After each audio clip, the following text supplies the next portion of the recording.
샬롬. 오늘 하루도 여러분 하나님의 섭리 속에서 여러분이 온전히 승리하는 하루가 되시기를 바랍니다. 오늘은 잠언서 10장 1절로 32절의 말씀을 가지고 우리가 나누어 봅니다.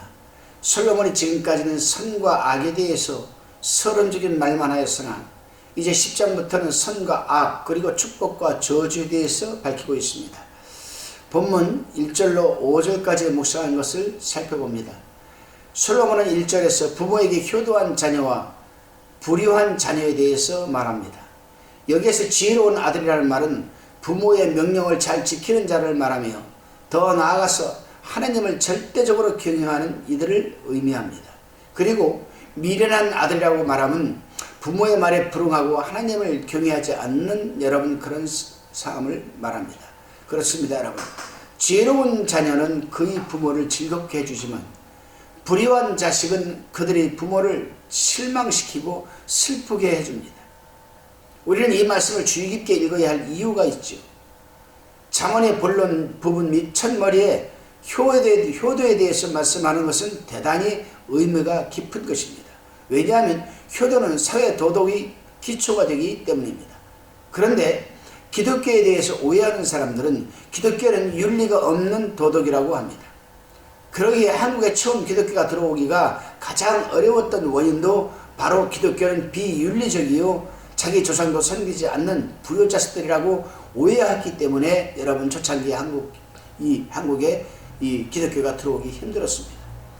단지 죽은 조상들이 제사를 지내지 않는다고 하는 이유 하나만으로도 우리는 불효의 종교라고 오해를 받았습니다. 그러나 요즘도 마찬가지입니다.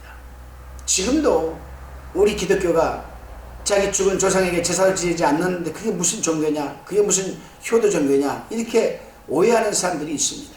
그러나 사실 기독교처럼 효도를 철저하게 가르치는 종교는 없다라고 생각합니다.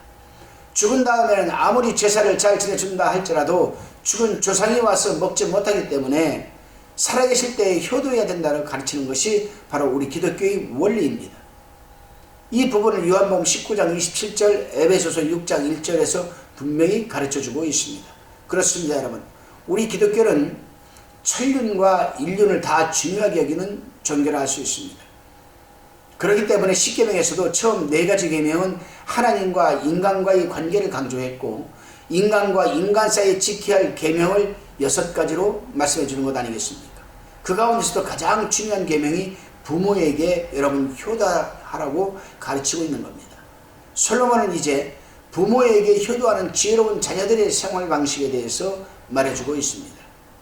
먼저는 불의한 재물을 탐하는 생활을 하지 말라고 2절에서 말하고 있고 의롭게 살아가라고 3절에서 말하고 4절 5절에서는 게으르지 말고 부지런히 일을 하라고 지금 권면하고 있습니다. 그렇습니다, 여러분. 인간이 부당하게 취한 재물은 하나님께서 그것을 날려버릴 것이기 때문에 아무리 많이 모아놓아도 허사요 무익한 것입니다. 그렇기 때문에 하나님의 사람들은 선하고 정직하며 부지런하게 일을 해야 한다는 겁니다. 다시금 6절로 32절의 말씀을 살펴봅니다. 솔로몬은 11절에서 의인의 입은 생명의 샘이라고 합니다. 생명의 샘. 여기서 의인이라고 하는 것은 하나님 여호와를 경외하는 사람들을 의미합니다. 왜냐하면 하나님을 경외하는 자들은 그 입을 열어서 복음을 증거하고 하나님의 나라를 또한 소개하며 영원한 생수의 근원이 되시는 예수 그리스도를 전하기 때문에 그 입이 생명의 샘이 되는 것이라 할 수 있습니다. 그렇습니다, 여러분. 하나님의 복음은 너무나 전하지 못합니다. 또 너무나 전하지도 않지만 또 아무나 전할 수도 없습니다. 요즘처럼 참 복음 전하기가 힘들다 아예 복음을 전하지 않습니다. 그러나 여러분 그럼에도 불구하고 하나님의 말씀을 전하는 자들을 종종 볼 수가 있습니다. 그렇습니다, 여러분. 하나님의 복음은 아무나 전하지 못합니다. 오직 복음을 전하는 자들은 하나님을 경외하는 자들만이 감당할 수 있습니다. 하나님을 경외하는 자들, 그들만이 죽어가는 생명을 살리는 복음의 나팔수가 될 수 있다. 나팔수. 생명을 살리는, 죽어가는 생명을 살리는 복음의 나팔수가 될 수 있는 것, 그 사람이 누굴까? 바로 하나님을 경외하는 자들입니다. 왜냐하면 복음을 전하려면 지혜가 임해야 되는데 하나님을 경외하지 않고서는 지혜가 임하지 않기 때문입니다. 그렇기 때문에 본문 13절에서 명철한 자의 입술에는 지혜가 있어도 라고 하는 겁니다.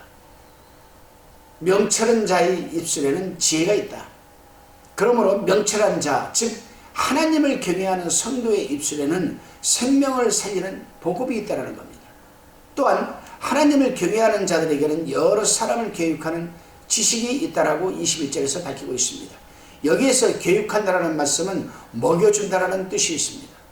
이런 사람은 하나님의 말씀으로도 충만되어 있기 때문에, 충만하게 채워져 있기 때문에 모든 사람을 영적으로 배불리 먹여줄 수가 있는 것입니다.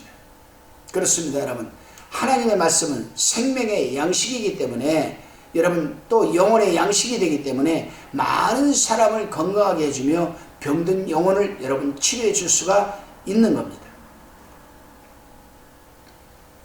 그러나 18절을 보게 되면 미련한 자의 말을 합니다.